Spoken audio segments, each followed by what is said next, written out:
I put my hand down and she more or less crawled onto it right away. I was working out in the garden. I turned round and I said, "Oh, there's a bee." And it wasn't till I picked her up and I kind of looked at her and I thought, "You haven't any wings." And it was at that point I thought, how are you going to manage?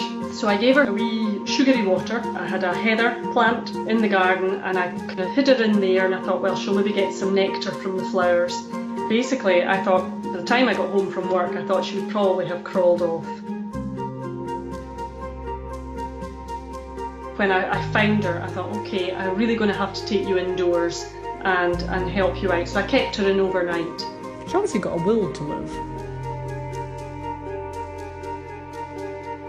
They had said it might be this deformed wing virus. I couldn't let her go because the weather was so awful. I just felt that she was such a wee pet that, you know, she wasn't going to manage just very well on her own at all.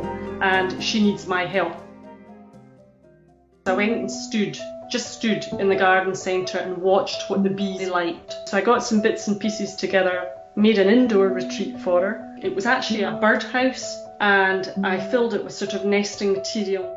So she went in and had a look, yeah, and she sort of cosied herself inside it. The realisation at that time was, right, I really have a responsibility for this wee creature now. I think that was probably a turning point for me. She just took to me right away. She would take drinks from my finger, she would crawl all over me, she would snuggle into my hand and sleep.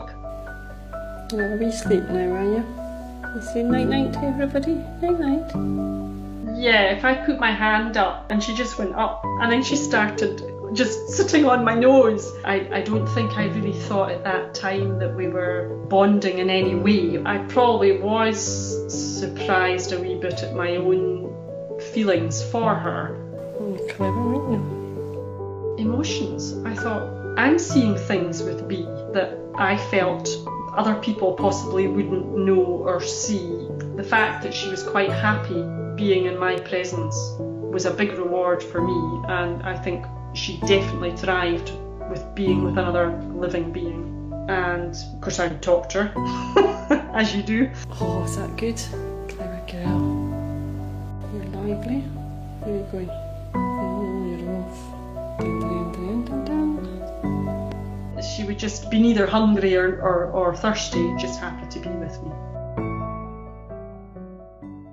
I could tell days before she stopped eating, she would drink, and I thought, this is it. She is really slowing down now. Because really in bee terms, she was a wee old lady. Just later and later into the evening, she just got slower and slower. She was in my hand, and she died that night. Her last wee leggy moved, and that was her, away.